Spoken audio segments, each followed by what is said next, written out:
L'autonomie. Écrit par le frère Pierre du Gabon. Dédicace. Je dédie ce livre à notre Seigneur et Sauveur Yehoshua Mashiach pour la force et le courage qu'il m'accorde, sans oublier tous mes frères et sœurs dans les nations. Remerciements. Je remercie tout d'abord le Seigneur Yehoshua Mashiach par qui tout ce qui nous est donné d'excellent et tout dont parfait viennent d'en haut et descendent du Père des Lumières, en qui il n'y a ni changement ni ombre de variation. Yaakov 1, 17. Je remercie également le couple Jana pour leur service envers les saints dans les nations, le couple MVE Mangom pour leur soutien et leurs conseils multiformes et le couple Boissa pour leurs encouragements. Introduction. L'Église véritable est une bénédiction pour les nations, c'est pour cela que le Mashiach dit d'elle qu'elle est le sel de la terre et la lumière du monde. Or, la lumière a pour vertu d'illuminer, c'est-à-dire de rendre plus clair ou plus évident quelque chose ou quelqu'un. Cette lumière qui vient dans le monde éclaire pour donner un sens à nos vies. C'est Yehoshua la lumière des nations, Yohanan 8, 12, alors Yehoshua leur parla encore, en disant « Je suis la lumière du monde. Celui qui me suit ne marchera pas dans les ténèbres, mais il aura la lumière de la vie. » En laissant son Église sur la terre, il la mandate pour accomplir la même mission. On constate malheureusement que l'Église rencontre des difficultés dans bon nombre d'aspects. C'est pourquoi la voix divine crie d'en haut dans Apocalypse 18, 4, disant « Mon peuple sortait de Babylone. » L'Église qui est le peuple choisi de Yahweh se retrouve dans Babylone. Or, Babylone est un système religieux impie qui détruit la vie de l'esprit des vrais enfants de Yahweh. C'est pourquoi une routine profonde s'installe dans la majorité de nos assemblées. Le dimanche est redevenu pour plusieurs le jour du Seigneur. De plus, un profond sommeil s'est installé dans l'Église de l'Élohim vivant. Comment pouvons-nous en sortir? J'aime tellement Yehoshua que ma préoccupation première est l'avancement de son œuvre afin que son cœur se réjouisse. Cet homme si magnifique et si beau est prêt à redonner à son épouse la grandeur, la force et la magnificence. L'Église des temps de la fin a du mal à être autonome à cause de son immaturité profonde et de son manque de relation avec le Seigneur. Elle demeure dans l'enfance. Elle vit dans les émotions et les sensations tout en réfutant la véracité de la parole pour qu'elle soit forte et stable. Les premiers chrétiens ont vécu un réveil extraordinaire. Malgré la présence des services majeurs apostoliques comme Paulos, Pétros, Yohanan, Yaakov, etc., l'Église était vivante. Elle ne s'appuyait pas sur les services mais sur le rocher des siècles, Yehoshua, le fondement de l'Église. Elle était si influente et conquérante. C'était une Église apostolique qui partait à la conquête des territoires. Mais quel est l'état de l'Église 2000 ans plus tard? Elle est pauvre, misérable, aveugle, nue, sans vision et dirigée par des conducteurs immatures. C'est le cas en Afrique. Car dans nos assemblées des personnes décident de devenir des dirigeants d'église à cause de leur âge naturel alors qu'ils sont dépourvus de capacité à gouverner et oublient que ce n'est pas celui qui se recommande lui-même qui est approuvé, mais c'est celui que le Seigneur recommande. Au travers de cette série d'ouvrages que l'Esprit de Yahweh me met à cœur d'écrire pour édifier les enfants d'Élohim dans les nations, nous allons voir que l'Église du Mashiach est tellement dans l'enfance, qu'elle a du mal à rentrer dans son héritage et à s'organiser de manière biblique. Un bébé à qui on donne la viande aura son estomac agressé. Pour le préserver, il est obligé de rester au lait, il ne peut grandir, donc incapable d'expérimenter l'héritage que son père lui a légué. Que les enfants d'Élohim qui liront ce modeste livre puissent se décider de quitter de l'état d'enfance, l'assistana et se prendre en charge eux-mêmes spirituellement pour secourir aussi les faibles dans la foi et les nouveaux convertis afin que les pères dans la foi qui nous ont formés passent à autre chose tout en faisant confiance aux enfants qui ont grandi. Frères et sœurs, je tiens à nous rappeler de ne jamais laisser un frère s'imposer comme étant votre père dans la foi. Seul Yehoshua dans votre relation avec lui vous montrera que tel frère qui craint Elohim est un aîné pour vous. Aspirons à honorer les aînés qui ont les cœurs des pères, mais refusons avec force l'esprit de contrôle et de haine pour dominer les frères et sœurs. Cet ouvrage nous amènera à comprendre pourquoi l'Église actuelle ne rentre pas en possession de son héritage et quelles sont les causes de son retard spirituel. Que le véritable Elohim puisse nous bénir abondamment à travers la lecture de ce livre, car notre Elohim est un Elohim d'exploit, et au temps convenable il, Yehoshua, élèvera ses véritables enfants. Recherchons avec force la faveur divine car seul Yehoshua nous amènera dans les hauteurs tout en respectant les principes divins établis par le Seigneur. Soyez bénis. Grand 1. Qu'est-ce que l'autonomie? Nous pouvons définir l'autonomie comme étant la capacité de répondre à son propre besoin, de prendre et d'assumer ses décisions tout en tenant compte de son entourage et de son environnement. Elle débute lorsqu'un nouveau-né commence à ramper, à marcher et à faire ses premiers pas. On pense plus à l'autonomie physique qui consiste à manger, s'habiller et aller seul faire certaines choses. L'autonomie concerne aussi le langage intellectuel ainsi que le développement socio-affectif et moral. Dans le livre de Yohanan chapitre 3, le Seigneur Yehoshua pouvait dire que si nous ne comprenons pas les choses terrestres, comment allons-nous comprendre les choses célestes? Il y a deux réalités pendant que nous vivons, il y a l'aspect spirituel et l'aspect physique dans le Seigneur. Ces deux aspects nous amènent à découvrir les profondeurs d'Élohim. La parole a été faite chair pour nous amener par l'Esprit à connaître qui est Élohim. Dans 1 Corinthiens 2, 10 à 12, Paulos dit « Mais Élohim nous les a révélés par le moyen de son Esprit.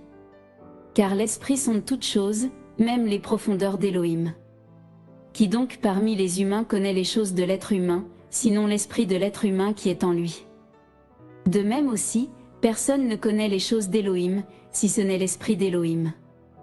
Or nous n'avons pas reçu l'esprit de ce monde, mais l'esprit qui vient d'Élohim, afin que nous connaissions les choses qu'Élohim nous a données par sa grâce.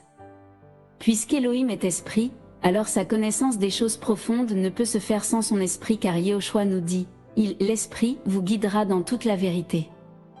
Cette vérité est la parole d'Élohim, qui éclaire et illumine les yeux de ses enfants. Si l'esprit d'Élohim nous inspire de tels thèmes comme l'autonomie spirituelle, c'est parce qu'il veut nous voir matures, libres et autonomes.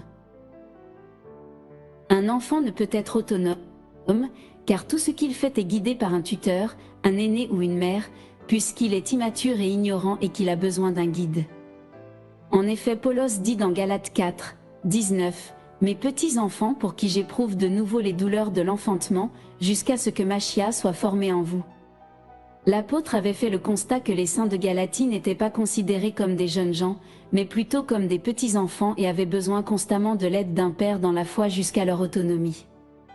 Je tiens à préciser que même si on aspire à l'autonomie dans la foi, on a toujours besoin des conseils des aînés dans la simplicité de l'Évangile. Tout au long de ce livre, par la grâce d'Élohim, le Seigneur nous aidera à comprendre la nécessité primordiale de chaque enfant d'Élohim aspirer à l'autonomie dans la foi car tout homme naît, grandit et vieillit. Ce principe est applicable aussi dans le domaine spirituel, d'où nous devons aspirer à l'autonomie afin de nous prendre en charge nous-mêmes grâce à Yehoshua et aider les faibles et les nouveaux venus à devenir aussi autonomes dans le seul but de faire avancer le royaume d'Élohim. Cette vision de l'autonomie est rare aujourd'hui, surtout en Afrique car la culture de l'assistanat nous rend comme des éternels nourrissons, des personnes incapables de prendre des responsabilités ou des initiatives pour que le royaume avance. Cet état d'enfance freine Élohim d'agir puissamment, car tant qu'on restera enfant, les promesses du Très-Haut ne se réaliseront pas dans nos vies. Ma prière est que ce modeste livre puisse réveiller les enfants du Seigneur, à quitter l'assistanat et de prendre possession de l'héritage. Car la création souffre à cause de la vanité, et elle attend la révélation des fils et des filles d'Élohim. Nous sommes ces lumières qui devons éclairer les nations par nos vies et nos œuvres. Merci Papa pour le réveil de tes enfants dans les nations, car le feu est allumé dans la francophonie et personne ne pourra arrêter ce feu, c'est le réveil. Grand 2, la naissance. Lorsque nous parlons de naissance, quel que soit le domaine des humains ou des animaux, une naissance est l'arrivée au monde d'un nouveau-né. C'est l'arrivée d'une créature d'Élohim en plus après accouplement de deux êtres d'une même race mais de sexe opposé. Un homme et une femme dans le domaine des humains. Juste préciser que pour le cas de l'homme, les rapports sexuels entre un homme et une femme se font dans le cadre du mariage. L'humanité étant sous la domination du malin, des familles naissent dans le désordre et ce phénomène amène la société à être désorganisée. Élohim crée Adam et Chava, Ève, et leur donne l'ordre d'être féconds et de se multiplier. Cette multiplication devrait se faire par les rapports sexuels entre l'homme et la femme et le résultat devrait être la naissance ou l'arrivée d'une nouvelle créature sur la terre, Genèse 1, 26 à 28. Nous pouvons aussi définir la naissance ou parturition comme étant le début de l'existence autonome d'un être vivant. D'une manière générale, chez les animaux, la naissance est considérée comme le moment où le fœtus sort du ventre de sa mère chez les mammifères ou de l'œuf chez les reptiles, les oiseaux, les insectes et la plupart des poissons. De plus, chez les êtres humains, la gestation dure environ 9 mois, cette période qui précède la naissance est également appelée grossesse. La naissance biologique se produit à l'accouchement quand l'enfant est expulsé du ventre maternel, puisque le cordon ombilical est coupé, l'enfant devient alors capable d'une capacité respiratoire autonome. A. La naissance d'en haut ou nouvelle naissance. La naissance d'en haut du grec, annotant, depuis le haut, depuis un endroit élevé. Naissance d'eau et d'esprit symbolisant respectivement la parole qui purifie et le Saint-Esprit qui est le gage de l'appartenance à Elohim. La naissance d'en haut est l'œuvre du Saint-Esprit qui délivre une personne du royaume des ténèbres et la transporte dans le royaume d'Elohim. L'homme animal devient alors spirituel. Le cœur de pierre est ôté pour accueillir un cœur de chair. Le citoyen terrestre devient citoyen céleste et le vieil homme laisse place à une nouvelle créature, voir Yesquel 36, 25 à 26, Yohanan 3, 1 à 8 et Jacob 1, 18. La nouvelle naissance, la parole d'Elohim atteignant les sources et le principe même de la nature humaine, a amené l'âme à se juger et à se détester elle-même, mais il fallait qu'elle passe par ce travail de vraie repentance qui accompagne la nouvelle naissance, apprenant ce qu'est la vieille nature aux yeux d'Elohim. La nouvelle nature est absolument distincte de l'ancienne, elle ne s'amalgame jamais avec cette dernière, ne l'améliore jamais, ne la supprime jamais. Les deux natures demeurent dans le chrétien jusqu'à la fin, jusqu'à ce qu'il soit changé à la nature du Machia, ou jusqu'à sa mort. Cependant il a le privilège de ne reconnaître désormais que la nouvelle nature comme étant lui-même. La vieille nature est seulement un ennemi qu'il faut vaincre. Dans l'évangile de Yohanan, apôtre de Yehoshua au chapitre 3, nous voyons que pour entrer dans le royaume d'Elohim il faut naître d'eau et d'esprit, donc par là nous pouvons comprendre que le visa pour entrer dans le royaume céleste c'est la naissance d'eau et d'esprit. Cette naissance est spirituelle. Si nous accédons par la nouvelle naissance dans le royaume des cieux nous allons voir dans l'esprit le propriétaire de ce royaume qui n'est rien d'autre que Yehoshua notre Elohim et Sauveur. Dans le livre de Yohanan, Jean 1, 38 à 39, et Yehoshua se retourna, voyant qu'ils le suivaient, il leur dit, « Que cherchez-vous » Ils lui répondirent, « Rabbi, c'est-à-dire docteur, où demeures-tu » Il leur dit, « Venez et voyez ». Ils y allèrent et ils virent où il demeurait et ils demeuraient auprès de lui ce jour-là, c'était environ la 6e heure. Par ce passage, nous pouvons comprendre que pour accéder au domicile physique de Yehoshua, les deux disciples ont désiré voir où il demeurait, habitation physique. Ces hommes ont eu la grâce de voir le domicile de l'Élohim véritable, en rentrant chez lui, ils ont vu l'emplacement des chaises, l'organisation de la maison. Comment il vivait et s'organisait chez lui, ils ont tout vu de manière physique, et André sort de là avec un enseignement profond qui sera donné à son frère Shimon, Pierre, en lui disant, « Nous avons trouvé le Machia ». Ce principe s'applique aussi dans le domaine spirituel. Comment allons-nous voir dans l'esprit le royaume des cieux si nous n'y avons pas accès par la naissance d'eau et d'esprit? Le gros problème aujourd'hui dans nos assemblées est que peu sont véritablement nés d'en haut. Plusieurs se disent que le fait d'appartenir à une assemblée fait d'eux des sauvés. C'est triste de voir le caractère, le comportement de ceux qui se disent enfants d'Élohim aujourd'hui. C'est la confusion totale. Paulos, apôtre de Yehoshua Machia, dit dans Éphésiens 4, 23, « À vous laisser renouveler par l'esprit dans votre pensée. » Nos pensées et notre âme ont été abîmées par le péché, par le monde, par la société, par la cellule familiale et blessées par les paroles dures des hommes, et ont besoin d'être reconnectées, guéries, soignées, changées par le Saint-Esprit qui est Elohim lui-même, afin que lorsqu'on nous voit, on voit des fils et des filles qui éclairent les nations. Nous vivons dans une grande confusion aujourd'hui au sein de la chrétienté. Une immense confusion. Les vrais sont appelés les faux et les faux sont appelés les vrais. De plus en plus les vrais enfants d'Elohim sont rejetés, haïs par leurs propres frères. C'est la parole du Seigneur qui s'accomplit. Les critiques envers les fils et les filles qui portent du fruit, surtout en Afrique où la destruction de son prochain fait partie du quotidien de l'homme noir. En Afrique, plus encore chez les Noirs en général, l'hypocrisie fait partie du vécu des populations. L'ignorance et la jalousie sont deux facteurs majeurs qui détruisent le peuple noir.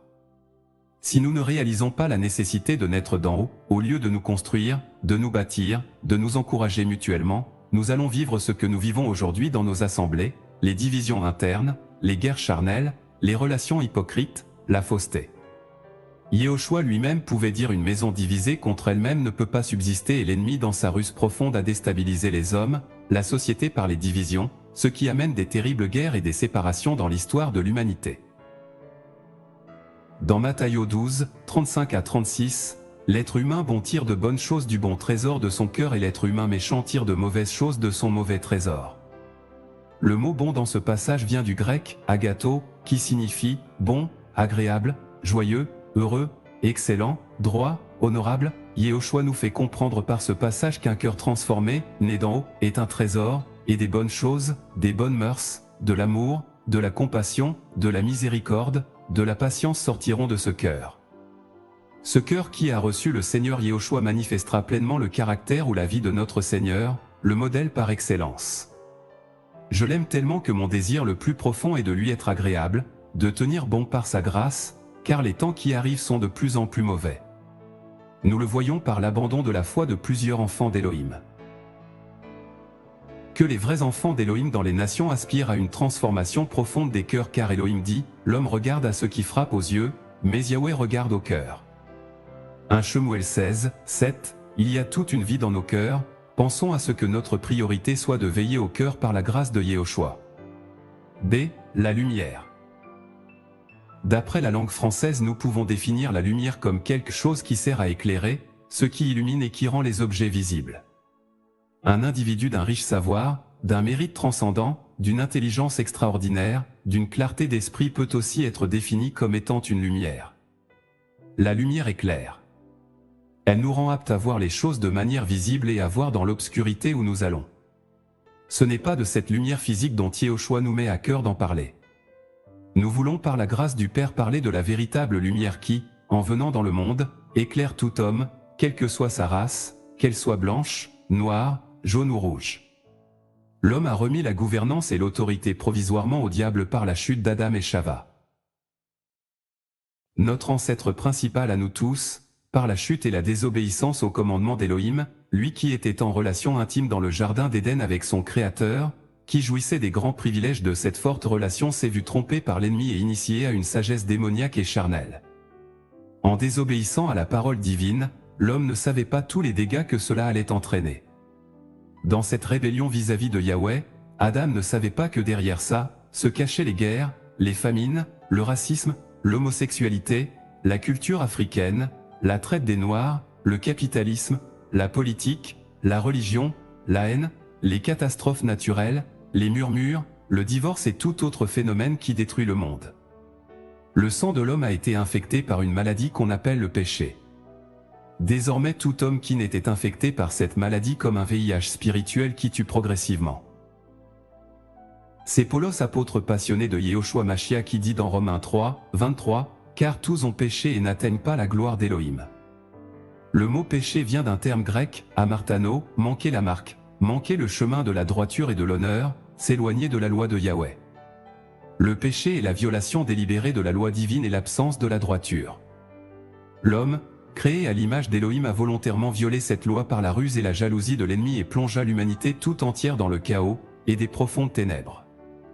Yohanan nous dit dans Yohanan, ou Jean 5, 19, « Nous savons que nous sommes d'Élohim et que le monde entier est plongé dans les ténèbres. » Frères et sœurs des nations qui craignent Yehoshua Mashiach, Jésus-Christ, regardez ce que l'Esprit m'enseigne.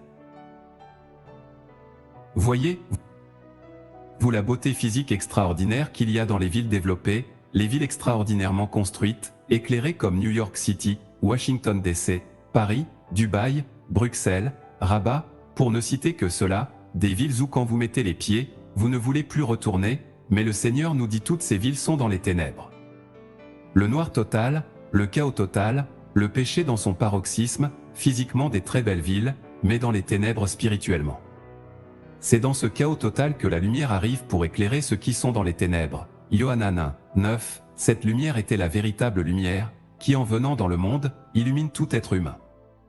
Illuminer veut simplement dire éclairer spirituellement, imprégné de la connaissance qui sauve. Yehoshua, notre véritable lumière, Yohanan 8, 12, est venu pour éclairer les humains, parce que l'homme est dans les ténèbres spirituelles. parler de la lumière, c'est présenter aux nations la personne de Yehoshua Mashiach, la vraie lumière. Cette lumière qui, lorsqu'elle nous touche, change véritablement notre être intérieur. Cette lumière est spirituelle. Yehoshua n'est pas la lumière d'une église, mais des nations. Voilà pourquoi il pouvait dire à ses disciples que vous êtes la lumière du monde. Pouvons-nous dire aujourd'hui que l'église actuelle est la lumière du monde? Je conseille de lire l'église influente ou influencée de l'apôtre Shoraku et tout, qui nous éclaire sur l'état de l'église actuelle et la solution pour en sortir. Bien sûr, cette réforme passe par la restauration du message biblique au sein de la chrétienté actuelle. Pendant que j'écris ce livre, je vois cette lumière. Elle marche de territoire en territoire. Elle va à la conquête des territoires. Elle éclaire les peuples de toutes les tribus, de toutes les langues, des foules entières éclairées par cette lumière, abreuvées par la parole véritable. Cette lumière arrive et repousse les ténèbres. Je vois l'Afrique, l'Europe, l'Asie, l'Océanie, l'Amérique visitées puissamment par cette lumière. Un réveil arrive, un réveil puissant, qui ne sera pas conduit par la main de l'homme, un vent va souffler des quatre coins des nations. Je vois dans l'Église, le racisme tomber, les chaînes tomber, l'ignorance tomber, le message de la réforme du retour à la parole va toucher de plus en plus. Je vois des disqualifications de plusieurs, et une nouvelle génération investie par Elohim qui va aller partout. C'est le feu du réveil. Oh! Merci Yehoshua, que toute la gloire te soit rendue à toi et à toi seul. Grand 3, l'autonomie temporelle ou physique. Entendons par autonomie la capacité, l'engagement et l'effort de subvenir aux nécessités temporelles de la vie pour soi-même et sa famille. Lorsque les personnes sont autonomes, elles sont plus aptes à rendre service et à s'occuper des autres. Chaque enfant d'Elohim en grandissant est responsable de son bien-être temporel et spirituel. C'est de leur prérogative et leur devoir que de se fixer des objectifs pour leur vie, de résoudre leurs problèmes et de s'efforcer de devenir autonomes. Paulos nous dit dans 2 Thessaloniciens 3, 10, « Car lorsque nous étions avec vous, nous vous ordonnions que si quelqu'un ne veut pas travailler, qu'il ne mange pas non plus. » Par ce passage, nous comprenons la nécessité du travail qui est pour un adulte la capacité à pourvoir à ses propres besoins. Il nous est important d'apprendre la valeur et la bénédiction du travail. Lorsque nous lisons les Saintes Écritures, nous voyons des ouvriers de Mashiach qui avaient l'amour du travail. Ils travaillaient de leurs mains pour pouvoir subvenir à leurs besoins et ceux de leur famille et pour l'œuvre de notre Seigneur. Ces hommes ont vécu l'autonomie temporelle au niveau du travail, à l'exemple de Yehoshua qui était charpentier, Paulos faiseur de tentes, et Pétros pêcheur et bien d'autres. Ces hommes travaillant de leurs propres mains et étaient aussi pleinement libres pour l'avancement du royaume d'Elohim. Ils ont pu marquer leur génération.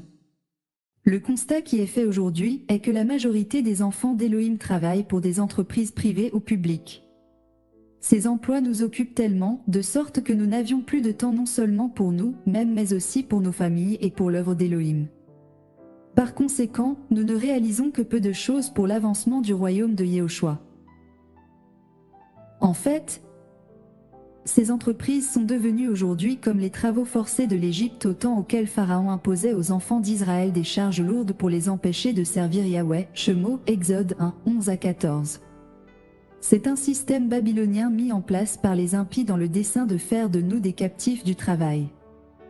Et malheureusement, beaucoup tombent de plus en plus à cause de cela même dans la tiédeur et même profondément dans le sommeil spirituel. Je veux simplement mettre sur papier ce qu'Adonai me révèle ces derniers temps sur l'autonomie temporelle et spirituelle. Je ne demande pas aux enfants d'Elohim de quitter leurs emplois, mais simplement nous faire comprendre la nécessité d'entreprendre, de mettre en place des entreprises conduites par Adonai et qu'il bénira pleinement au nom de Yehoshua. De ce fait, nous subviendrons aux besoins de nos familles et ceux des enfants d'Elohim, car Elohim dit, il y a plus de bonheur à donner qu'à recevoir. Un réveil puissant arrive et Yehoshua envoie de tels messages pour disposer ses enfants à le répandre partout. Certes, dans l'entrepreneuriat nous n'avons pas des salaires fixes comme dans les entreprises, mais Yehoshua, en travaillant de nos mains, prendra soin de nous.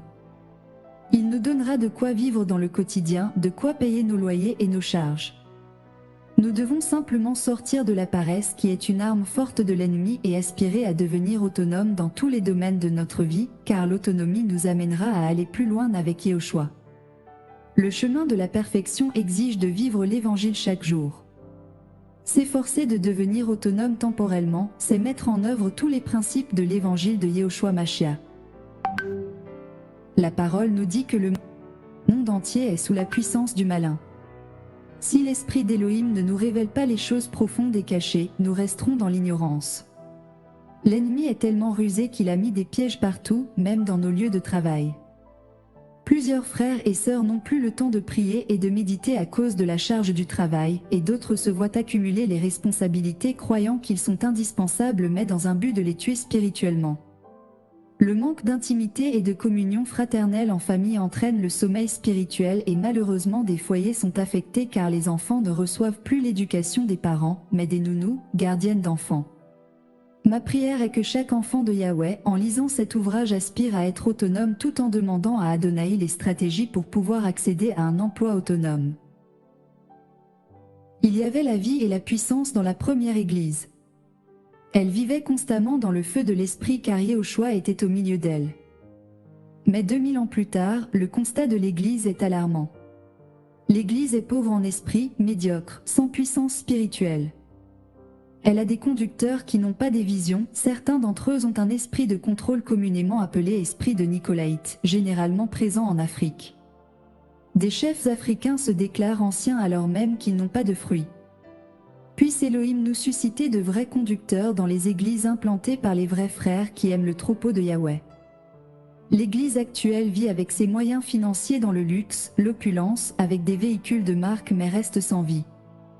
C'est la Babylone religieuse. Je tiens à préciser qu'un enfant de Yahweh qui le craint peut se procurer par ses propres moyens un véhicule, une maison, un voyage, et cela ne constitue en rien un péché. Mais je tiens à dénoncer les faux ouvriers. La nécessité d'aimer le travail s'impose dans ces derniers temps. L'Église de Yehoshua a besoin d'ouvriers qui aiment le travail, qu'ils soient manuels ou spirituels, et nous croyons que Yahweh par sa grâce délivrera l'Église de la paresse, de la nonchalance et va redonner à son peuple la force de travailler. Un ouvrier, c'est quelqu'un qui est assidu à la tâche, quel que soit l'emploi car tout travail procure un salaire. Merci Adonai de nous délivrer du complexe de l'emploi car peu importe le travail, si nous craignons Adonai, nous allons vivre des exploits avec lui, et dans sa grande miséricorde il nous fera expérimenter d'énormes bénédictions. Nous devons comprendre que nous ne devons pas rester assis à attendre que les choses arrivent, sans rien faire, sans réfléchir. Nous devons prendre des initiatives pour entreprendre et nous verrons notre vie bénie par Yehoshua notre Adonai. La culture de l'assistanat a rongé notre vie. Nous dépendons beaucoup des autres et voilà pourquoi l'apôtre Paulos pouvait dire que celui qui ne travaille pas ne mange pas. L'homme qui est en bonne santé, avec toutes ses capacités mentales et physiques et qui refuse de travailler doit être privé de nourriture. La responsabilité du bien-être social, émotionnel, spirituel, physique ou économique de chacun incombe en grande partie à chacun de nous. Arrêtons de tout mettre au dos des autres. Réfléchissons et travaillons, Elohim nous bénira par sa grâce. Toutes les personnes qui par leur foi s'organisent à être autonomes pour l'avancement du royaume verront les fruits de leurs initiatives. Que Yahweh Shaddai puisse nous accorder la grâce d'être vigoureux, forts et initiateurs des entreprises autonomes qui nous amèneront plus loin avec Yehoshua. Habakkuk 2, 4 dit, le juste vivra par sa foi. Amen. Grand 4. L'autonomie dans la foi chrétienne. Grandir est une chose normale chez tous les êtres vivants. Naissant petit, tout être vivant a besoin de grandir physiquement afin d'atteindre un état ou un niveau qui lui permettra d'accéder aux choses qui ne sont nécessaires qu'aux adultes. Ce principe n'est pas qu'important dans la vie naturelle, il l'est encore plus dans la vie chrétienne, car le croyant a nécessairement besoin de grandir. Chaque enfant naît dans une famille, il grandit, il est éduqué et plus tard prêt à quitter la maison pour pouvoir fonder son propre foyer. Son départ de la maison ne fera pas de lui quelqu'un qui n'appartient plus à cette famille, mais plutôt un enfant devenu homme ou femme qui aspire à fonder son foyer tout en reproduisant la manière de vivre, de se comporter, de parler qu'il a reçue de ses parents. Ce principe fondamental s'applique aussi dans notre marche chrétienne. Paulos dit dans 1 Corinthiens 13, 11, « Quand j'étais l'enfant, je parlais comme un enfant, je jugeais comme un enfant, je pensais comme un enfant, mais quand je suis devenu homme, j'ai aboli ce qui était de l'enfance. » Même le grand apôtre Paulos a reconnu qu'il a vécu l'étape de l'enfance dans la foi et avait besoin des tuteurs pour être encadré. Il en est de même des apôtres que Yehoshua a formés durant sa mission. Le but de la formation de chacun de nous est de nous rendre matures afin d'y accéder à ce que Elohim attend de nous. Chacun de nous sommes appelés à devenir matures pour pouvoir rentrer pleinement dans ce à quoi Yehoshua nous appelle. Cependant, l'autonomie dans l'œuvre en Afrique n'est pas bien assimilée. Un enfant éduqué, lavé, habillé dans une maison a besoin de partir de cette maison avec la bénédiction des parents. Mais plusieurs refusent les principes divins et se rebellent contre les frères qui les ont formés. Ils quittent les endroits où ils ont été formés dans la rébellion, se laissent emporter par la grâce et partent dans la rébellion sans la bénédiction des frères et sœurs qui les ont formés. L'autonomie, ce n'est pas la division. Un homme restera le fils de son père, même s'il œuvre dans ce à quoi Elohim l'appelle. L'autonomie selon la parole d'Elohim, c'est élargir la tente car Elohim veut que l'évangile touche les nations. Genèse 13, 5 à 9 illustre l'histoire d'Abraham devenu Abraham et Lot son neveu, qui tous deux étaient riches en troupeaux, et le territoire dans lequel ils étaient ne pouvait plus les contenir. Abraham reçoit cette parole de sagesse, par laquelle il demande à son neveu la séparation, parce qu'ils ne pouvaient plus rester ensemble à cause de la grandeur de leurs biens. Il fallait que chacun d'eux occupe maintenant des territoires différents. Cette séparation n'était pas une division, car la division ne vient pas du Seigneur, puisque quand Lot eut des problèmes, Abraham partit au secours de son frère, merci Yehoshua. Au travers de cet enseignement, nous pouvons comprendre que, lorsque les enfants d'Elohim grandissent en grâce et en maturité, ils ont besoin de rentrer dans ce à quoi le Seigneur les appelle. S'ils continuent à vouloir forcer à rester ensemble, de manière charnelle, il y aura malheureusement des problèmes. Dans Actes 13, 1 à 2, après avoir prié et jeûné, l'esprit d'Elohim met à part Paulos et Barnabas. Cette mise à part n'était pas une division, mais la continuité de l'avancement de l'œuvre d'Elohim, et lorsque Paulos finissait la mission, il revenait à Antioche pour persévérer avec les frères. Cette notion d'autonomie n'est pas encore bien assimilée dans les églises en Afrique à cause de la racine de rébellion que possède le peuple de ce continent. Dans nos traditions et cultures, les parents n'ont pas la notion de libérer les enfants qui ont grandi. Ils ne les préparent pas à devenir autonomes pour fonder leur foyer. En Afrique, beaucoup d'hommes de 40 ans vivent encore sous le toit des parents et ces derniers encouragent cela. Cette mentalité qui est encore enracinée en nous nous conduit à rester toujours ensemble malgré la vision que le Seigneur nous donne qui consiste à aller dans toutes les nations et faire des disciples, Matthieu 28, 19. L'autonomie est biblique, dans l'amour et la paix nous devons encourager les frères et sœurs qui aspirent à travailler dans leur couloir. Ce n'est pas une division, mais simplement étendre le royaume de Yahweh, car l'évangile doit parcourir la terre. Dans Genèse 11, 1 à 4, nous voyons les hommes avec la pensée babylonienne de s'opposer à la volonté du Seigneur, voulant rester ensemble pour bâtir une tour. Yahweh descendit et les dispersa parce que sa volonté était que la terre entière soit habitée par les hommes. Cette pensée impie n'a pas encore quitté l'homme. Merci Seigneur pour ta parole qui nous éclaire, car nous allons vivre des temps où, quelle que soit la manière qu'Elohim conduise plusieurs d'entre nous dans des divers horizons, nous allons vivre une forte unité dans l'esprit. Merci Seigneur. Yehoshua par sa grâce me révéla une profonde pensée sur l'autonomie, car la parole d'Elohim renferme toutes sortes d'enseignements. Dans Genèse 8, 7, et il, Noah, lâcha le corbeau, qui sortit, allant et revenant, jusqu'à ce que les eaux aient séché sur la terre. L'objectif du corbeau était de vérifier si les eaux avaient tari, et à chaque fois il allait et revenait dans l'arche jusqu'à ce que les eaux aient séché sur la terre. C'est l'image des enfants du Seigneur, quoiqu'étant obéissants, ne comprennent pas l'idée de grandir jusqu'à s'autonomiser et de ce fait, de prendre leur envol avec le Seigneur, non dans le but de se concurrencer mais d'étendre le royaume. La différence se fait ressentir dans le même chapitre de Genèse 8, 9 à 12, lorsque Noah lâcha la colombe qui partait et revenait vers lui, mais au bout d'un temps la colombe ne revenait plus vers lui. Cette colombe responsable entra dans l'autonomie. La preuve est qu'elle a vécu après que le déluge ait détruit les humains, les bêtes, les oiseaux, tout ce qui respirait sur terre, puisqu'en allant plus loin, elle s'est multipliée, c'est pour cela qu'aujourd'hui nous avons toujours les colombes avec nous. Dans le récit de cet enseignement nous voyons la responsabilité et la maturité de Noah en tant que père ou responsable qui a compris et accepté le départ définitif de la colombe de l'arche. Nous voyons ici que la colombe a compris que c'était le temps de s'envoler. Dans cet ouvrage, nous allons aborder un enseignement sur la vision apostolique de l'Église, qui manque à beaucoup d'œuvres aujourd'hui. Sans la profonde compréhension de la parole de Yahweh et de la délivrance de nos cultures surtout africaines, nous n'allons jamais expérimenter l'autonomie tant dans le travail au quotidien que dans la marche chrétienne.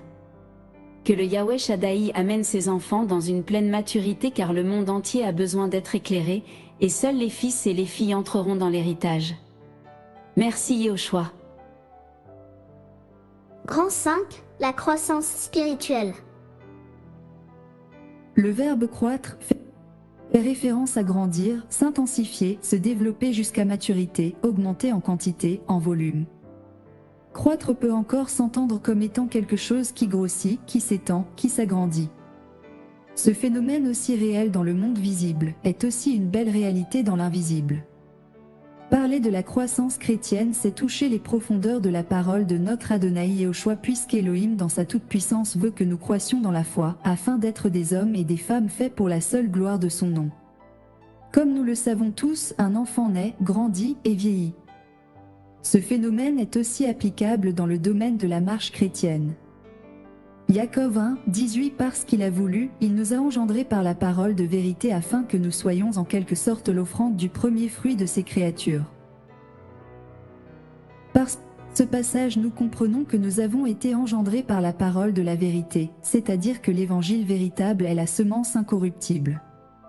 Cette parole nous a fait naître dans l'esprit et nous devons par la grâce de notre Adonai grandir maintenant à travers les enseignements, la communion fraternelle, les prières, la fraction du pain. Dans 1 Corinthiens 3, si Paulos dit « J'ai planté, Apollo a arrosé, mais c'est Élohim qui fait croître ». En dépit de la grâce exceptionnelle qu'avaient ces derniers, l'Écriture nous fait comprendre que le seul qui a le pouvoir, la capacité de faire croître toute chose c'est Élohim, notre Adonai et Maître. En effet, pour croître il faut au préalable être né de lui. Autrement dit, il faut avoir été engendré par la parole de la vérité et non celle du mensonge comme nous le voyons aujourd'hui. Beaucoup d'enfants d'Élohim croient que pour croître, il faut nécessairement fréquenter une assemblée ou côtoyer un homme qu'Élohim utilise puissamment. Or, nous ne lisons pas qu'il en est ainsi dans ce passage. Cependant, cela ne veut pas dire qu'il ne faut pas fréquenter une assemblée ou un aîné qui craint Adonai car jeunes que nous sommes, nous avons besoin des conseils venant d'eux. En clair, ce qui est dit est que les fréquentations d'hommes n'ont pas le pouvoir d'amener quelqu'un à la croissance, seul Élohim lui-même a la puissance et l'autorité de le faire. Notre Élohim est le Père céleste, il désire nous voir croître dans la foi, car le désir d'un père est celui de voir ses enfants grandir afin de s'autonomiser. C'est dans cette optique que Paulos dit aux Thessaloniciens « Et que le Seigneur vous fasse croître et abonder en amour les uns envers les autres et envers tous, comme il en est de nous envers vous. » 1 Thessaloniciens 3, 12. Cette prière de Paulos pour les frères et sœurs de Thessalonique nous montre que le désir premier de Paulos était de demander à Élohim lui-même de faire grandir, rendre plus fort, étendre la foi et affermir les enfants d'Élohim à Thessalonique. Au regard d'un constat très alarmant, nous allons voir par la grâce du Seigneur les différentes étapes de cette croissance dans la marche chrétienne. Nous parlerons de l'enfance et la maturité dans le Seigneur et chacun de nous pourra voir à quel stade il se trouve. Car Paulos, apôtre de Yehoshua, nous dit dans l'épître aux Romains que le monde entier attend avec un ardent désir la révélation des fils et des filles d'Élohim. L'Église d'aujourd'hui est-elle prête d'entrer dans son héritage? De vivre et de s'organiser selon les directives de la parole d'Élohim tout en les mettant en pratique? Merci Seigneur pour ta grâce car sa parole a pour but de nous éclairer dans ce monde plein des ténèbres. Ah, l'enfance. Grandir est une chose normale chez tous les êtres vivants. Petit à la naissance, tout être vivant doit grandir physiquement afin d'atteindre un état ou un niveau qui lui permettra d'accéder aux choses qui ne sont qu'accessibles aux adultes. Ce principe n'est pas qu'important dans le monde physique, il est plus que nécessaire dans la vie spirituelle du croyant qui a besoin de grandir. Pour mieux comprendre l'enfance dans la foi, nous pouvons observer les attitudes et les capacités d'un enfant naturel. Comme un enfant naturel, l'enfant dans la foi a besoin d'assistance dans presque tout. Il est sans défense et ne peut presque rien faire de lui-même. Il prend le lait car la nourriture solide agresserait son estomac. Il a peur, il a toujours besoin d'un aîné ou d'une personne sage pour trouver des solutions à ses problèmes. C'est pourquoi dans 1 Corinthiens 13 l'apôtre Paulos nous dit que lorsqu'il était enfant, il parlait comme un enfant, il raisonnait comme un enfant, il pensait comme un enfant, mais lorsqu'il est devenu homme il a fait disparaître ce qui était de l'enfance. L'enfant prend rarement des initiatives dans la vie chrétienne, on lui prescrit presque tout, car il dépend d'un adulte. On le voit surtout dans les églises en Afrique où des personnes qui ont déjà mis des années dans le Seigneur n'ont même pas assimilé les enseignements fondamentaux. Leur vie ne tourne qu'autour des vies des autres, leurs maisons deviennent des lieux de critique et de calomnie, alors qu'il ferait mieux de bénir et d'encourager ceux qui craignent Elohim et veulent l'honorer. Ils se mettent dans les clans afin de les lapider par la langue. L'enfance spirituelle détruit l'unité du corps, puisque l'enfant est charnel, car du grec népio qui veut dire ignorant. L'ignorance et la jalousie détruisent l'œuvre d'Elohim aujourd'hui, surtout en Afrique où les assemblées sont devenues comme la politique. Même si tu crains Yehoshua, tant que tu n'es pas dans le clan des dirigeants tu n'auras jamais des informations nécessaires, puisque tout ne se traite plus selon la parole d'Elohim mais entre frères des clans, au Seigneur. L'endroit où nous sommes censés nous aider, nous encourager, est devenu l'endroit des hypocrites, des clans, phénomène désolant à vivre. Que Elohim nous aide. L'enfance spirituelle peut être considérée comme une maladie et c'est pour cela que Proverbe nous dit que la folie est attachée au cœur de l'enfant, Michelet, Proverbe 22, 15. L'enfant est la proie des faux frères véreux qui peuvent le manipuler pour l'exploiter et aussi l'éloigner d'Elohim. L'enfant dans la foi est charnel, il vit selon ses envies sans manifester la sagesse dans ses actes.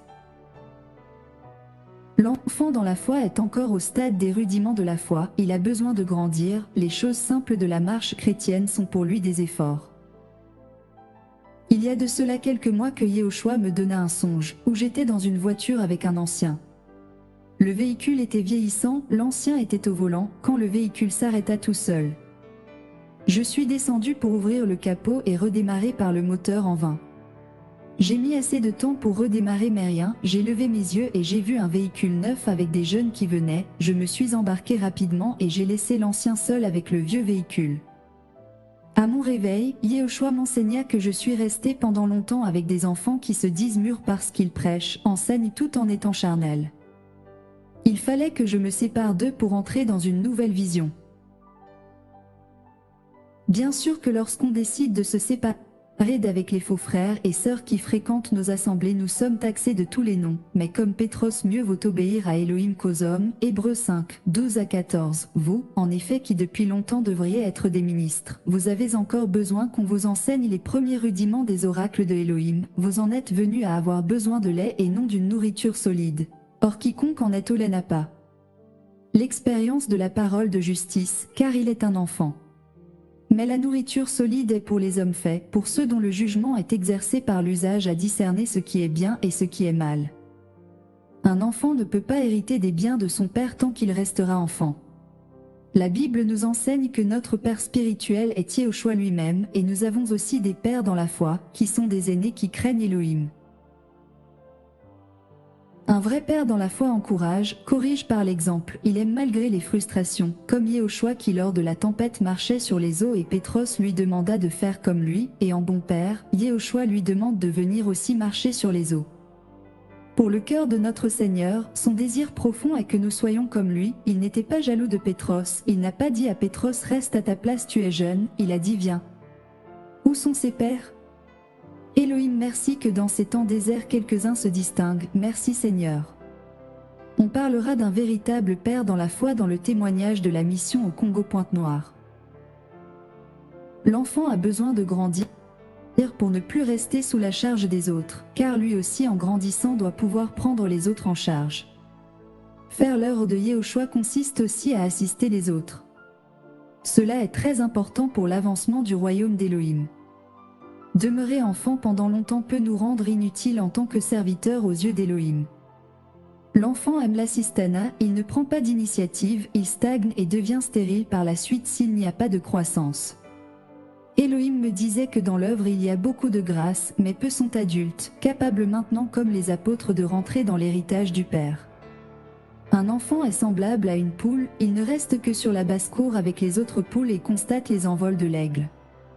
Que ce livre nous aide dans la foi à susciter une révolte spirituelle forte pour les vrais enfants d'Élohim. Les nations veulent voir Élohim. Où est l'Église ?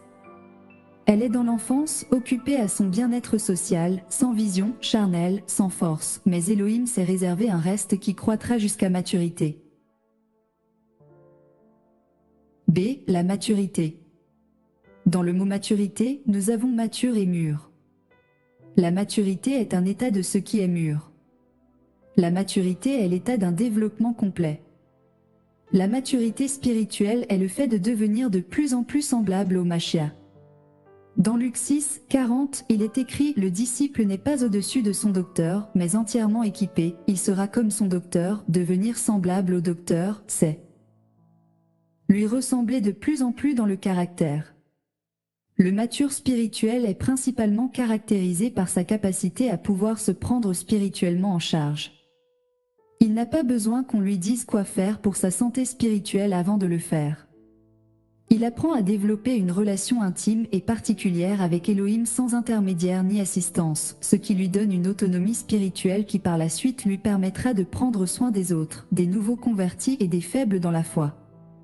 Dans 2 Pétros, Pierre 3, 18, mais croissez dans la grâce, dans la connaissance de notre Seigneur et Sauveur Yehoshua Mashiach.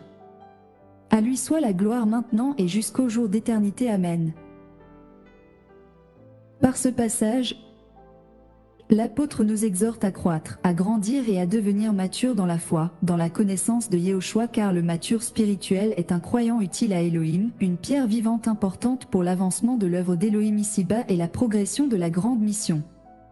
Il est conscient de son engagement envers Élohim et de sa nature de citoyen du royaume, ce qui lui permet de maîtriser aisément ses émotions et de veiller sur son témoignage. Le mature spirituel est au-dessus des futilités. Il s'élève au-dessus des querelles et des disputes. Il ne se laisse pas ébranler par les frustrations car il sait toujours se mettre à la place du Mashiach afin de s'efforcer de poser les actes qu'il faut. Le mature spirituel grâce à Yehoshua est fort, responsable et engagé. Car la maturité rime avec la responsabilité. Nous prenons conscience de notre responsabilité avec Élohim, cette prise de conscience est permanente et nous responsabilise pour Élohim et pour son œuvre. Paulos dit dans Galates 2, 20 « Et je suis crucifié avec Mashiach. Et si je vis, ce n'est plus moi qui vis, mais c'est Mashiach qui vit en moi. Si je vis maintenant dans la chair, je vis dans la foi au Fils de Élohim qui m'a aimé et qui s'est livré lui-même pour moi. » Paulos, profondément intime au Seigneur, dit que ce n'est plus lui qui vit, mais notre Seigneur vivant en lui.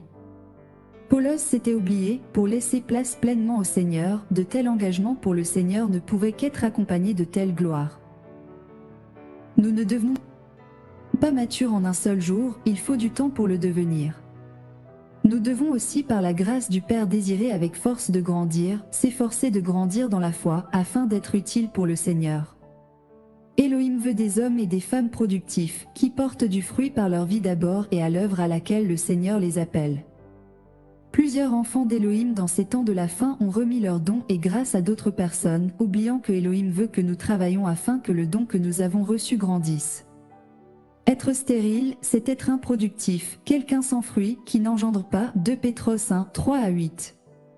C'est dans cette même vision que l'apôtre Pétros pouvait dire « Mais croissez dans la grâce et la connaissance de notre Seigneur et Sauveur Yehoshua Mashiach. À lui soit la gloire jusqu'au jour d'éternité. Amen. 2 Pétros 3, 18. » Merci Seigneur.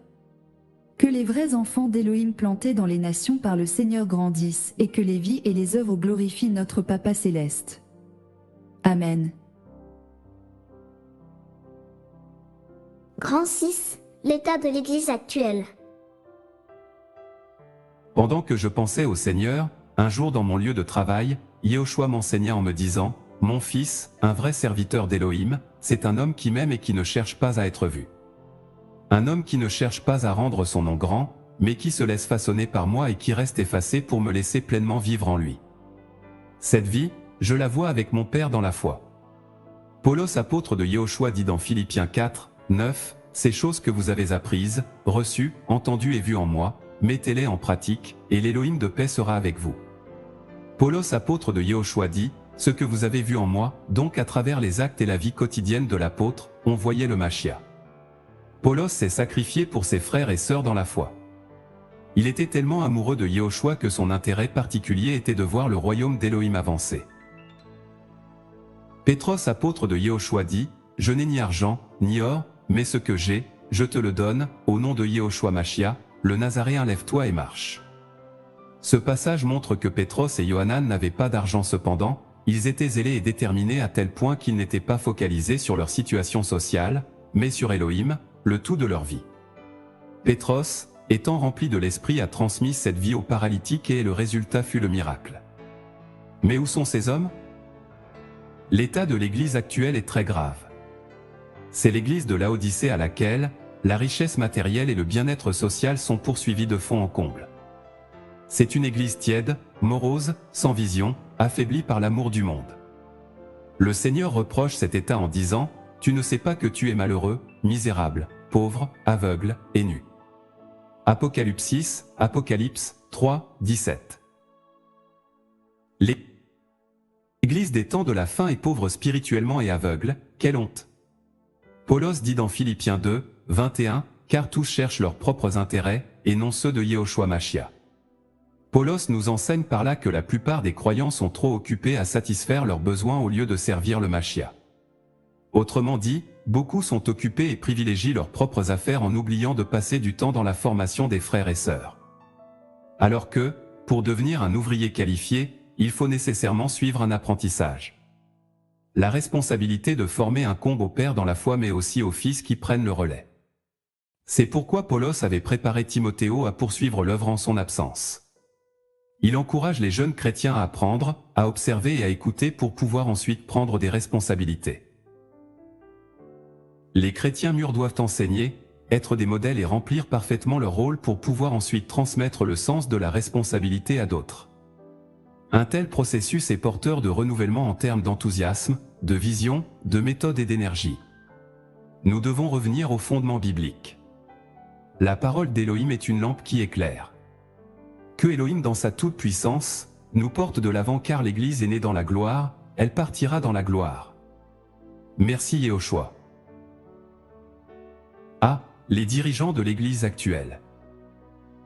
Dans le livre de Matthios 9, 36 à 38, et voyant les foules, il fut ému de compassion pour elles, parce qu'elles étaient perdues et jetées à terre comme des brebis qui n'ont pas de berger. Alors, il dit à ses disciples, « En effet la moisson est grande, mais il y a peu d'ouvriers. Priez donc le maître de la moisson d'envoyer des ouvriers dans sa moisson. » Par ce passage, le Seigneur constate que la foule qui le suivait de partout, n'avait personne qui puisse prendre à cœur leur situation. Les pharisiens qui étaient considérés comme des bâtisseurs, enseignants de la Torah, étaient préoccupés par leur bien-être personnel, leur rang, leur titre et leur position. Ils passaient leur temps à se rendre dans les lieux publics pour être vus des hommes en occupant les premiers sièges dans les synagogues. Ils occupaient les premières places dans les festins et divers rassemblements. C'était le culte de l'homme sans amour, sans considération pour le peuple du Seigneur. Ils étaient des fontaines sans eau, des ouvriers trompeurs. Dans 1 Pétros 5, 1 à 5, ce dernier s'adresse aux conducteurs qui paissaient le troupeau du Seigneur. Les anciens, contrairement aux pharisiens, prenaient soin du troupeau du Seigneur. Ils s'en occupaient tous les jours. Ils surveillaient, gardaient, dirigeaient et veillaient sur les brebis. Cependant, aujourd'hui nous constatons une démission totale des conducteurs, préoccupés par leur bien-être social. La charge qui leur est confiée par le Seigneur est mise en arrière.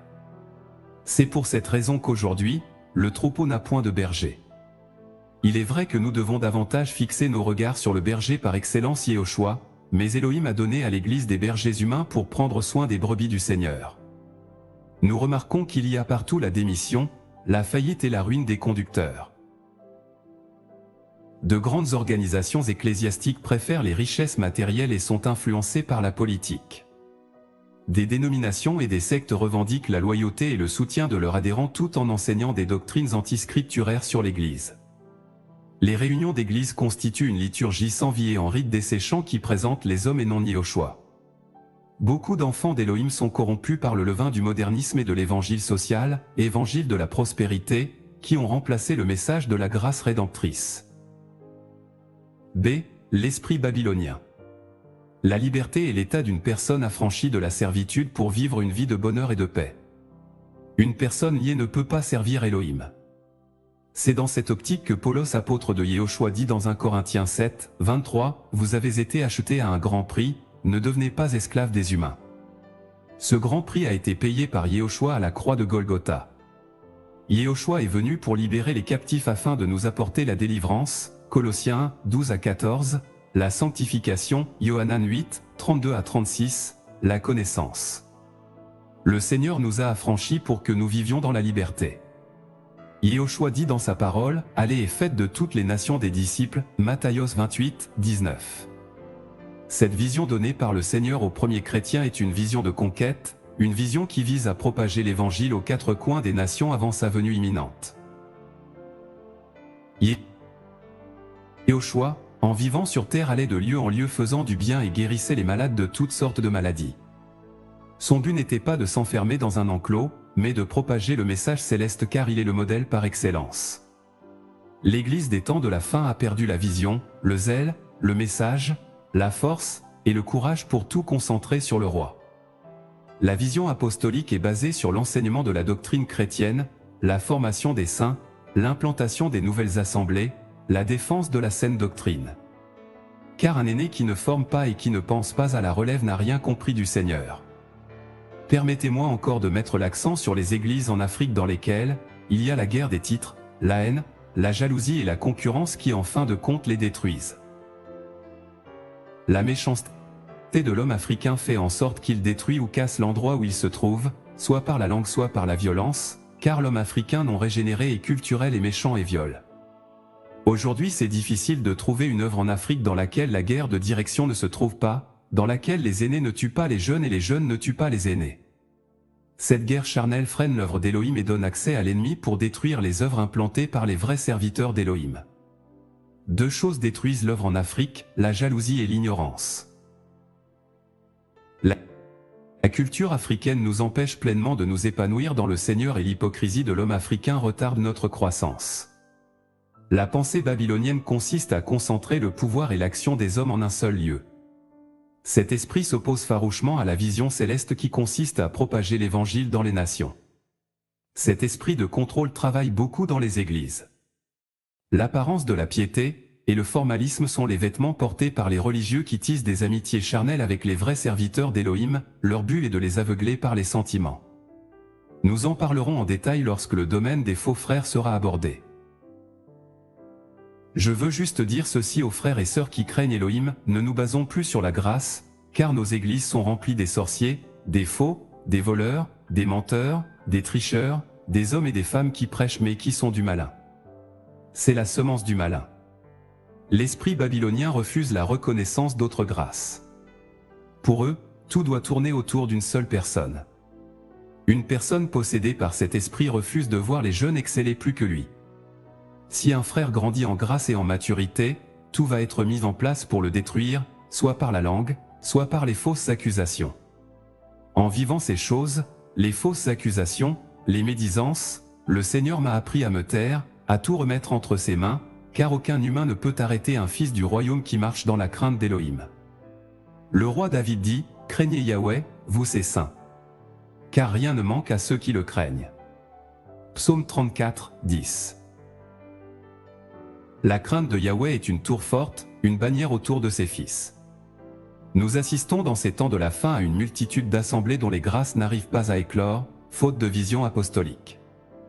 La pensée babylonienne s'installe de plus en plus dans les vies, les âmes meurent et souffrent, tout est concentré dans un seul lieu où les différentes grâces se font la guerre les unes et les autres et freinent l'action de l'esprit dans la vie des frères et des sœurs. Pour s'opposer à ce système impie, nous devons de plus en plus prier le Seigneur afin d'être remplis de l'esprit d'Élohim, et de proclamer haut et fort l'évangile de vérité, car Paulos dit: nous n'avons pas de puissance contre la vérité, nous en avons que pour la vérité. La vérité chasse les ténèbres, la vérité libère, la vérité est Yehoshua lui-même. Nous devons davantage nous attacher à la vérité afin que l'esprit babylonien recule devant l'œuvre de la croix. Dans Genèse 1, 28, puis Elohim les bénit, et Elohim leur dit: portez du fruit, multipliez-vous, remplissez la terre et assujettissez-la. Dominez sur les poissons de la mer, sur les oiseaux du ciel et sur toute bête qui rampe sur la terre. Yehoshua notre Créateur, en créant l'homme, lui donne l'autorité sur la création. L'homme doit porter du fruit, se multiplier, remplir la terre, c'est-à-dire aller aux extrémités de la terre et l'assujettir. L'homme avait la capacité de faire de la terre ce qu'il voulait. Cette vision de la conquête a été placée en l'homme par Elohim lui-même. Il voulait que l'homme bénéficie de la nature, qu'il découvre d'autres endroits pour contempler davantage la gloire du Père, mais dans Genèse 11, 1 à 7, on voit un homme Nemrod, qui s'oppose à la vision céleste de remplir la terre, pour concentrer tout dans un lieu, Babel, qui est l'image de la confusion totale. Cette pensée contraire à la pensée d'Elohim est malheureusement présente aujourd'hui. L'esprit babylonien constitue une véritable prison pour les vrais enfants d'Elohim. Et des dirigeants dictateurs font des âmes de Yehoshua leur proie. Ces assemblées sont dirigées par des Diotrephes qui font semblant d'être pieux quand ils voient le visionnaire, mais en font de l'œuvre leurs affaires. Ce sont des chefs africains, des personnes qui veulent être au courant de tout, des Nicolaïtes. Nous prions le Seigneur dans ces temps de la fin de nous remplir de sa force, afin de repousser avec force ces œuvres des ténèbres. C'est comment reconnaître les faux frères. L'œuvre de notre Seigneur Yehoshua est appelée à prendre de l'ampleur car la vision d'Élohim pour l'Évangile est qu'elle parcourt les nations. Aujourd'hui on compte du bout des doigts les vrais enfants d'Élohim, c'est-à-dire ceux qui le craignent véritablement. La guerre que nous livrons dans ces temps de la fin est très farouche. L'ennemi et ses agents infiltrés dans nos assemblées travaillent pour que l'œuvre de notre Père Céleste ne soit pas féconde. Dans Matthieu 7, 15 à 17, Yehoshua dit: mais gardez-vous des faux prophètes qui viennent à vous en habit de brebis, mais au-dedans, ce sont des loups ravisseurs. Vous les reconnaîtrez à leurs fruits. Cueille-t-on un raisin sur des épines ou des figues sur des chardons? Ainsi tout bon arbre produit de bons fruits, mais l'arbre pourri produit de mauvais fruits. Dans ce passage, Yehoshua nous révèle des choses très profondes sur les caractéristiques des faux frères et fausses sœurs dans la foi. Il dit qu'ils viennent en vêtements de brebis, c'est-à-dire, ils fréquentent nos assemblées, ils enseignent, ils prêchent. Ils font tout ce que les vrais enfants d'Élohim peuvent faire. Ils ont l'apparence de la piété, mais dans leur fort intérieur, c'est-à-dire dans leur cœur, partie invisible aux hommes méconnus d'Élohim véritable seul, ce sont des loups ravisseurs. Un loup est très calme et très vorace, destructeur, dangereux et meurtrier. Élohim nous montre ici que leur cœur est plein de fausseté, de mensonges, d'hypocrisie, de pensées impies, et les actes qu'ils poseront seront contraires à la vie du Mashiach car notre Seigneur est amour et tout enfant d'Élohim greffé à lui porte du bon fruit. Comment les reconnaître? Frères et sœurs, c'est par les actions qu'ils posent. Les actes de méchanceté qu'ils font. Ils parcourent des villes, des nations pour calomnier les vrais fils d'Élohim. Dans le livre de Yirmeya, Jérémie, le peuple juif qui était censé garder la Torah a dit: tuons-le avec la langue. Ces faux frères ont des langues de venin, des fils de la vipère, pleins de ruse et de malice. Nous ne devons plus nous fier aux grâces, aux services, mais nous devons imiter la vie. Un modèle est quelqu'un dont on imite la vie et cette vie est notre Seigneur Yehoshua. C'est dans cette optique que Paulos dit dans 1 Corinthiens 11, 1, « Soyez mes imitateurs comme je le suis moi-même du Mashiach ». Frères et sœurs, nous devons imiter la vie des vrais enfants d'Élohim. Nous avons l'exemple de Yehuda Iscariote qui était apôtre de l'agneau tout en étant fils de la perdition. Il partait en mission avec le Maître, mais la Bible nous dit qu'il était voleur malgré son apparence de la piété. Ils ne viennent que pour détruire, dérober, tuer par la langue. Ils n'aiment pas voir les vrais fils du Seigneur exceller. Ce sont des fontaines sans eau, des ouvriers trompeurs. Ils font toutes leurs actions pour être vus des visionnaires pour gagner leur confiance, mais derrière ils s'opposent sournoisement à l'œuvre bâtie par leur Père dans la foi. C'est le temps où chaque enfant d'Élohim doit avoir une relation personnelle avec Yehoshua pour ne plus être victime de ces sorciers. Ces faux frères travaillent avec l'esprit d'intimidation, de crainte et de découragement. Nous devons être comme les apôtres qui ont dit, vaut mieux obéir à Elohim qu'aux hommes. Les vrais fils doivent obéir à Elohim, quels que soient les combats, nous sommes plus que vainqueurs. Dans 1 Corinthiens 15, 33 Paul dit, ne vous égarez pas, les mauvaises compagnies corrompent les bonnes mœurs. Les faux frères sont des mauvaises compagnies et nous devons nous en séparer. Beaucoup d'enfants d'Elohim sont dans le sentiment. L'amitié charnelle dans les assemblées aveugle beaucoup de chrétiens, au lieu de la communion fraternelle nous vivons déjà la camaraderie. Que cet ouvrage participe à l'affermissement des vrais fils et filles d'Elohim, car bientôt le Maître revient. Les fils et filles de l'ennemi portent le fruit de leur père, car le diable est appelé le père du mensonge. Or le mensonge est le contraire de la vérité, la falsification de la parole d'Elohim. Il pratique la jalousie envers les fils d'Elohim. Il nous épie de loin, observant les faits et gestes des vrais enfants d'Elohim dans le but de nous intimider. Dans 1 Yohanan 4, 20 l'apôtre nous dit, si quelqu'un dit, j'aime Elohim et qu'il haïsse son frère, c'est un menteur. Car comment celui qui n'aime pas son frère qu'il voit, peut-il aimer Elohim qu'il ne voit pas? Ces faux frères remplis de haine et de jalousie, passent la majorité de leur temps à calomnier les vrais fils du Seigneur. Les jaloux n'ont aucun scrupule à parler mal de vous et à salir votre réputation derrière votre dos. Comme vous serez amenés à le constater, la lâcheté est souvent l'un des compagnons de la jalousie. Les personnes jalouses s'informent et se tiennent au courant de tout ce que vous faites. Le moindre de vos gestes est suivi pour ensuite être imité, critiqué ou utilisé contre vous par le jaloux ou la jalouse. Dans son esprit, la personne jalouse se compare à vous et se sent en compétition avec vous pour voir qui est meilleur. La jalousie est une œuvre de la chair comme le dit Paulos dans Galates 5, 19 à 20. Véritable destructrice autour de soi, la jalousie cause tant de dégâts en milieu chrétien. Je suis malheureusement souvent victime de comportements qui me blessent souvent. Puisque ce sont des personnes que j'aime qui manifestent cette haine, et une forte hypocrisie se manifeste envers ma modeste personne. Mais à chaque fois Yehoshua me demande de pardonner, et de continuer à leur faire du bien comme la parole le dit dans Romains 12, 17, ne rendez à personne le mal pour le mal. Recherchez les choses honnêtes devant tous les humains. En voyant leurs attitudes de méchanceté, je me suis mis à m'en séparer progressivement. Le Seigneur m'a demandé de ne plus marcher avec eux. Chaque jour Elohim me conduit vers les frères et sœurs qui aiment le Seigneur et qui veulent l'avancement du royaume de Yehoshua. Les faux dans le Seigneur, nous en trouverons partout dans les nations, mais prions Yehoshua de nous conduire vers ceux et celles qui lui appartiennent véritablement car lui seul connaît ses vrais enfants dans les nations. 1 Shemuel 16, 7. Grand 7. L'autonomie dans l'Église. Paulos, apôtre de Yehoshua Mashiach par la grâce de Yehoshua, a implanté beaucoup d'œuvres, des assemblées dans les nations. Nous allons parler de l'une d'entre elles, l'église d'Éphèse, Actes 20, 17 à 32. Dans celle-ci, l'apôtre, grâce à Yehoshua, a fait un travail de fond sur ce sujet. Dans l'école d'un certain Tyrannus à Éphèse, Paulos a enseigné pendant 2 ans des hommes et femmes de la ville qui étaient touchés par la parole. Ils ont été formés et équipés pour la grande moisson, des anciens étaient établis par les conseils de l'apôtre. Un travail profond et fructueux s'est abattu à Éphèse. Après 3 années passées à Éphèse, le moment de les quitter étant arrivé, il devait donner l'autonomie à l'œuvre qu'il avait plantée grâce à Yehoshua. C'était un moment d'émotion et de larmes car tous ses frères et sœurs aimaient beaucoup Paulos comme un père et ses enfants. Mais pour l'apôtre le regard était fixé non sur une église mais sur Yehoshua. Il déclare ces paroles pleines de grâce à ses enfants dans la foi, Actes 20, 32. Et maintenant, mes frères, je vous recommande à Elohim et à la parole de sa grâce, à celui qui est puissant pour achever de vous édifier et pour vous donner l'héritage avec tous les saints. Le temps de Paulos pour la direction de cette œuvre était terminé. Il passe le relais à une nouvelle équipe formée par lui pour continuer le travail du Seigneur dans la ville d'Éphèse tout en les recommandant à Elohim et à sa parole.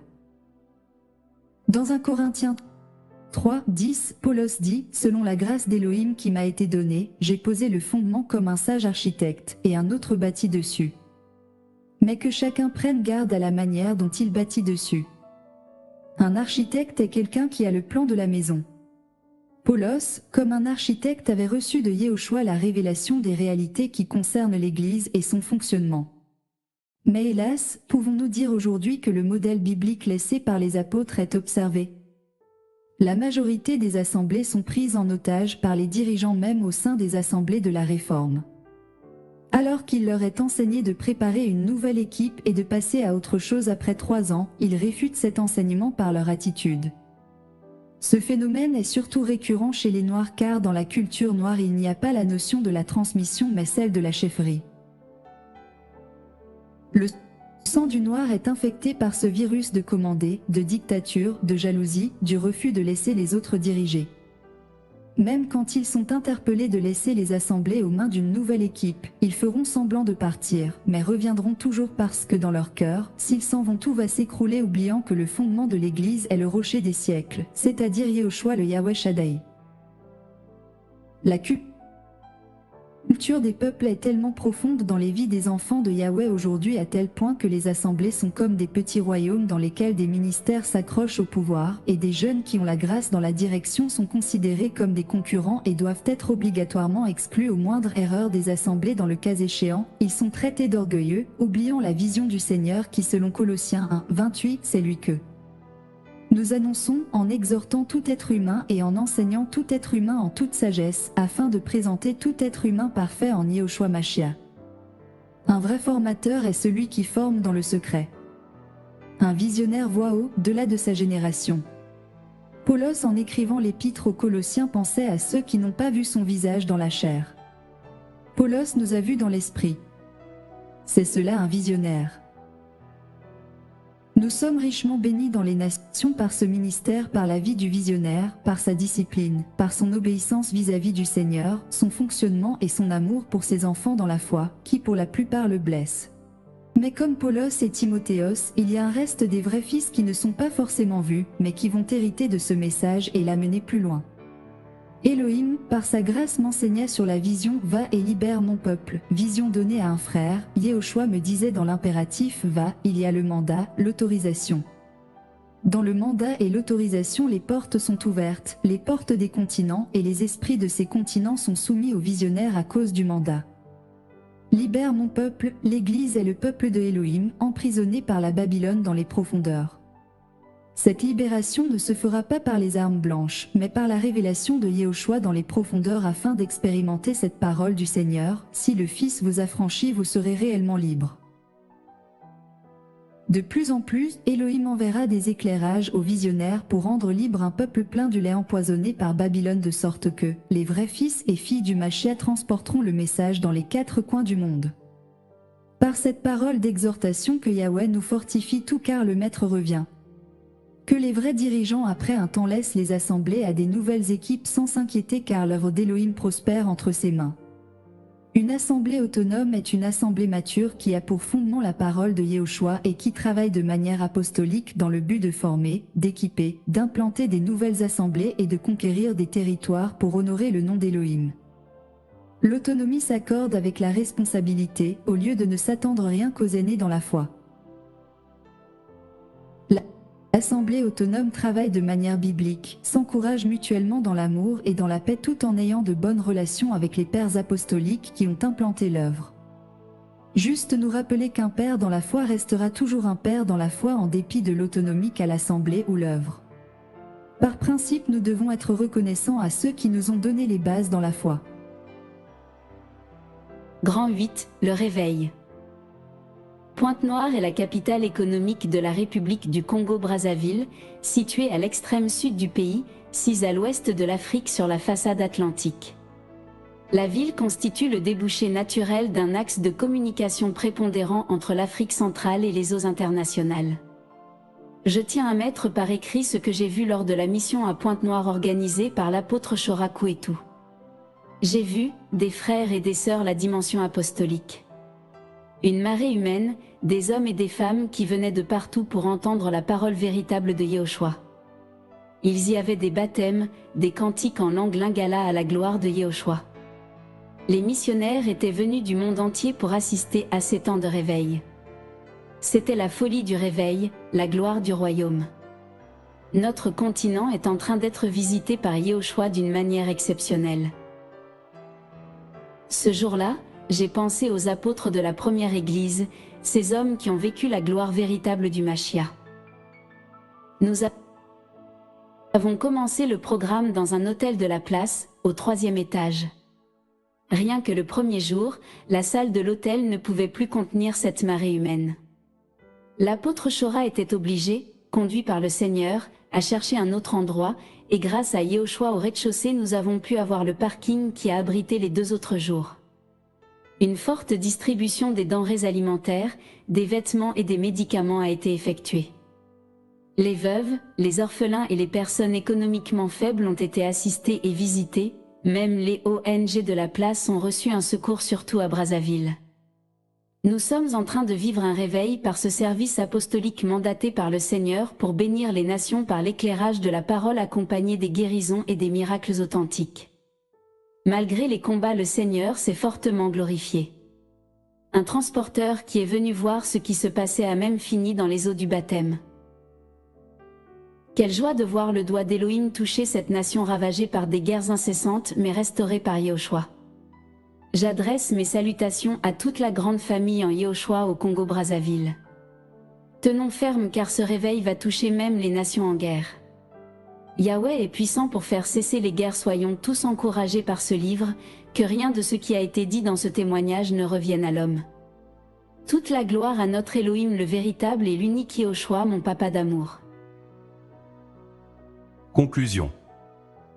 Pétros, apôtre de Yehoshua, dans le livre de 2 Pétros 1, 3 à 11, nous recommande de travailler dur pour l'avancement et l'affermissement de notre foi. Un peuple mature et affermi sera utile pour le Seigneur dans la bataille farouche qui se mène dans ces temps de la fin. La stérilité spirituelle prime, la paresse est à son comble, la culture des peuples remplace les Écritures, le refus total de la vraie parole atteint son apogée et les faux chrétiens dans les églises se multiplient. Le mal ne fait que s'accroître, le monde entre dans l'église et les conducteurs deviennent hypocrites, que des mots qui détruisent l'église et la société. Que faire? Psaume 23, 1 à 3 dit ceci, Yahweh est mon berger, je ne manquerai de rien, il me fait reposer dans des verts pâturages, il me dirige près des eaux de repos, il restaure mon âme, et me conduit dans les sentiers de la justice, pour l'amour de son nom. Il est temps, et c'est un cri de cœur pour les fils et les filles d'Élohim dans les nations que chacun de nous fixe son attention totale vers le bon berger. Yehoshua, en laissant les apôtres lors de son départ au ciel, leur a rendu responsables de leur avenir. Ils avaient pour un lendemain à créer et un avenir à bâtir. Le temps de l'autonomie, de l'âge adulte, c'est le champ de la responsabilité qui s'ouvre maintenant à chaque enfant d'Élohim qui aspire à la maturité. Le Seigneur laisse vivre les apôtres en adultes, en bâtisseurs. Élohim ne fait pas le travail de l'homme, il ne les garde pas en sujétion, il les libère pour qu'ils soient à son image et à sa ressemblance. Nos choix et nos actes doivent être orientés vers le Seigneur, la vie est faite de séparation et de rupture, certes difficile à assumer pour le moment, mais bien souvent libératrice et instauratrice de plus de liberté et de responsabilité pour tracer leur propre route. Pas de liberté sans responsabilité, l'autonomie c'est prendre le risque d'aller de l'avant. Avec Yehoshua nous accomplirons des exploits.